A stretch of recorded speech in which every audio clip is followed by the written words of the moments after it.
धन्यवाद। Shri Tiruchi Shiva.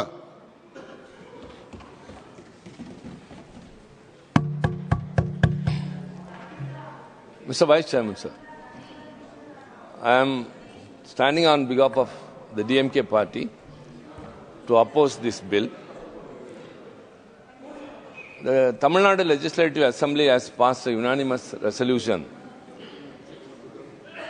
not to pass this bill, but the government is on its process. We reject the bill in its entirety because it is legally flawed, constitutionally indefensible, and morally reprehensible. Sir, why a certain community is being targeted is our question. I don't want to go into the merits of the bill or in detail because many others have spoken. Moreover, it is of no use. It's a futile exercise because this government has got ears, but it won't listen to the opposition views. It has got eyes, but will not see those who are suffering out of anything. Beautiful. It has a mouth only to spare words against the opposition and have hands to unleash power against the marginalized. Sir, the intention is very important. They say that it is only administration purpose. No, it is not so. It is not reform. It is to control and to take over the administration of a certain community who have got charitable endowments and they involve in religious activities. Intention is malified and so deplorable. Sir, we repose our confidence in one thing. When I am not going into the merits of the bill means not that I don't want to spend my time on that. We think we are very strongly believe that since it is anti-secular and ultra-virus of the Constitution, the solution is 5 kilometers away. The Supreme Court is there to strike down if at all it is legislated and passed. It will. We are very certain about it. Sir, it is not all evasive arguments we are making or accusations against them. The government says often, Sabka Saath, Sabka Vikas. I rely upon him. He gave the translation. Together with all and development for all. But they have a different policy for Muslims. Exclusion, marginalization, and dispossession. Sir, this further and deepens the sense of alienation and insecurity in the minds of the Muslim community in this country. Yes. Sir, one has to realize this is a sad day. We have to say that because the Muslims across the country are waiting what is going on in this house. Sir, I would like to remind once again, the Constitution has assured them of many fundamental rights, but they are all totally deprived during this regime. I have many a time told, sir, in the year 1947, during partition, Muhammad Ali Jinnah, who was the founder of Pakistan, said that I have formed a country for the Muslims. All Muslims come to Pakistan. But the Muslims in India said, we are Muslims, but India is our nation. Yes. Have they not contributed for the development of our country? Are they not in the military? If at all India is now an atomic power in the world, it is because of Dr. Abdul Kalam. If Aditya 1 is a success that has gone to the sun and sending informations, it is because of one Shahi from Sengotai, an Islamic girl, who is the director of that. There are many such instances. I don't want to say all those things. So we can very clearly understand the government is very keen in pushing the bill to be passed. So we have proposed some amendments. It is not of technical corrections, but to safeguard against a grave injustice to a section of the people in this country. Sir, we are afraid that once again and again, blows are being given to the secular thread of this nation. The framers of the Constitution debated elaborately. No other constitution in the world debated for 3 years. They debated every aspect because India is a multilingual, multi-regional, multicultural and multi-religious country. So this country cannot be for one. But this government is advocating for one language, multilingual, they don't accept. They advocate for one culture and one religion, that cannot be accepted. See, we are all very much close and affiliated with each other. Sir, earlier my friend Derek often used to raise a concern that the bills referred to the committees are decreasing day by day. And last year he said that is 1.4% or something. Now we don't want even that, sir, because we are experience says that no use of going to any committee. The example is the Joint Parliamentary Committee on the Waqf Amendment Bill 2025. My Tambi, Muhammad Abdullah, yes, he is my Tambi, I am his Anna. He is a Muslim, I am a Hindu. He is my younger brother, I am his elder brother. Mr. Syed Nazim, Nadimullah, who spoke, all were in the committee. And the Parliament Minority Affairs Minister yesterday spoke, and today also is repeatedly telling 248 stakeholders appeared before the committee. But how many recommendations you have included in your report? None of them. All the recommendations which have been given by the opposition side members have been disregarded, and whatever the ruling faction have given, the members in majority, they have been adopted. So the JPC, in the exercise it went on, what for we sent it to the Joint Parliamentary Committee? Because we should have a good outcome. The scrutiny will be more elaborate. Because the Parliament, because of the consent of time, every party will be limited. Whereas in the JPC or Standing Committee or Select Committee, all parties are equal, and so they can contribute as well as the stakeholders can come. The stakeholders came. The members who participated gave their views. Repeated meetings, sir, but outcome was nothing. Even the dissent note was not first accepted. Only after raising it in the House, it happened so. So, the constitution of a JPC also did not serve purpose. And now it has been passed there and here also because of your majority. Yes, go ahead. How long you will be going ahead like this? There will be a time to put a full stop to everything. Sir, it's the right time, I should recall. On August 18, 1947, Eid was celebrated across the country in independent India, that is 3 days after the country attained independence. The eastern and western parts, because of the partition-related violence, thousands of Hindus, Muslims and Sikhs were being killed. In that situation, there was an apprehension whether Muslims will be able to celebrate Eid.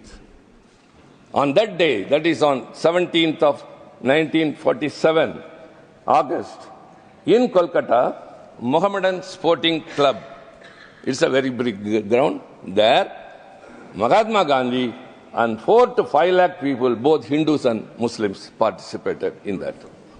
Gandhi delivered a short speech by saying in the beginning, my first duty is to wish Eid Mubarak to all those Muslims who are present here.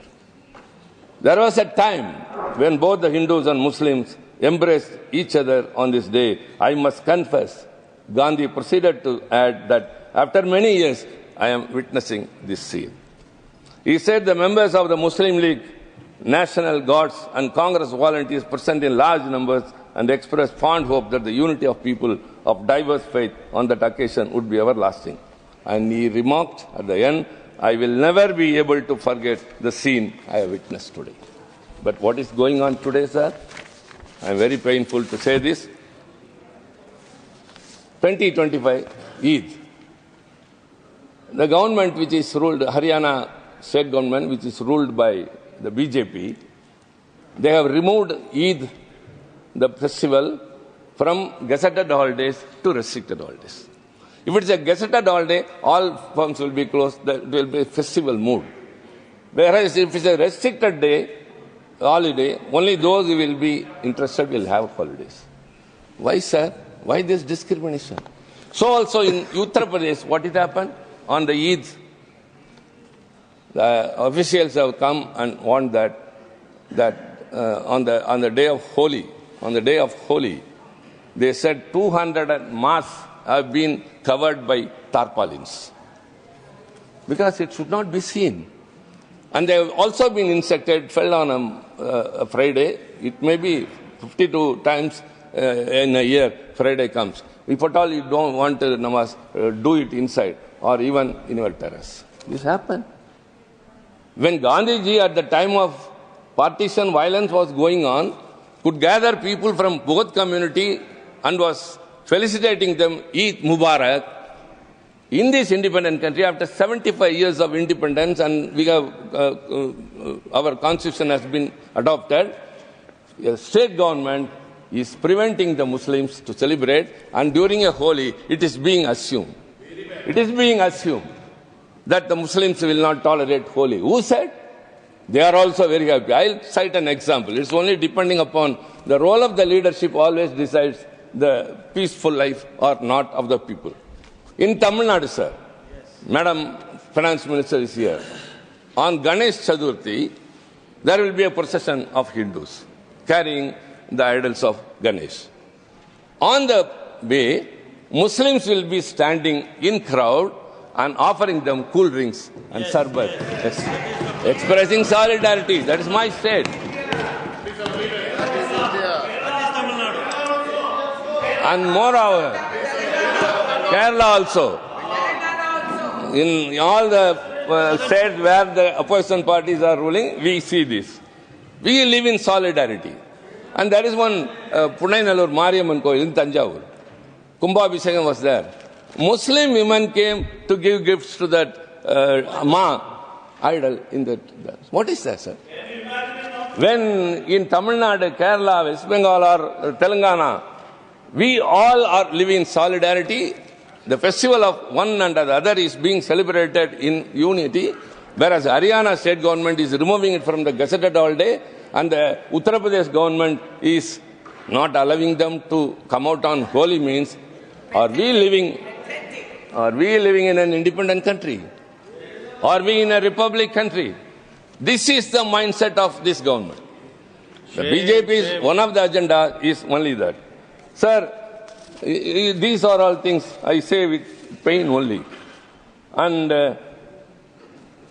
2004 Human Development Report on the theme of cultural liberty in today's diverse world has very clearly said that modern India is facing a grave challenge to its constitutional commitment to multiple and complementary identities, with the rise of groups that seek to impose a singular identity on the country.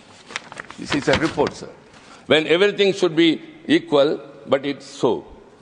Sir, Dr. Ambedkar, whom we call the father of our Constitution, who was the chairman of the drafting committee of our Constitution, on December 2nd, 1948, during a lengthy discussion on Article 13 of the draft Constitution dealing with the fundamental right to profess any faith, referred to the Uniform Civil Code. That is awaiting. The Uniform Civil Code, that is your next thing you are going to take in your hands. Now the Muslims are affected. After the UCC, now some of the states which are ruled by BJP have already adopted it. When you bring it here, the Christians, the Sikhs, the Parsis, I'm not going. He spoke about that. When he was speaking on that, I'm telling that. It would be if I read, excuse me, Bhupenderji, you are well informed, I know. When I am reading out, I am quoting. He said that no government can exercise its power in such a manner as to provoke the Muslim community to rise in rebellion. It would be a mad government if it did so. Yes. Dr. Ambedkar.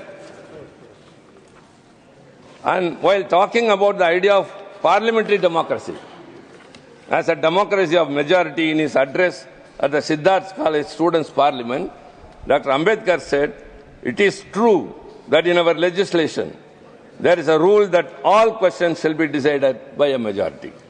But I could ask you to be very careful about that principle. It is one of the most dangerous principles that we have got." We are seeing that. Because of the majority this government is having, you are not doing anything good to the people. You don't consider everyone equal. As, what is that? Sabka Saath, Sabka Vikas. Like that, you don't see that. You say in every place, Vasudeva Kudumbakam. No, not in practice. You have a partisan eye, discrimination, exclusion. When these are being faced by one section of this nation, what is their future, sir? So, Ambedkar further went, sir, the majority rule has been admitted merely for reasons of convenience. But for God's sake, do not write that principle too much. You will create great deal of difficulties. Yes, we are facing it. He is a foresighted leader who has said that you will create great deal of difficulties. In a certain sense, the rule of majority is the wrong rule. Majority can be, but how it is being used? The majority in committees, they uphold whatever they want to. The parliament enacts whatever they want to. So, majority is not the rule against the minority. It has to embrace everyone. So, the people in this country, believing that it is a secular nation and we can live safely, and they have not resorted to any nation which pronounces or practices their faith, they believe that India is one and that is our motherland. Is it not the duty of this government? Ambedkar has argued that in a parliamentary democracy, minorities must always be won over, never to be dictated. One means not by a war, as it is being raged now. It should be by way of convincing. So he said, develop the art of public speaking and persuasion. So people's mind can be converted, changed, but not in any other manner. Sir, I am running short of time. Before you ring the bell, Sardar Patel. I am not going to ring. To Thank speak. you much.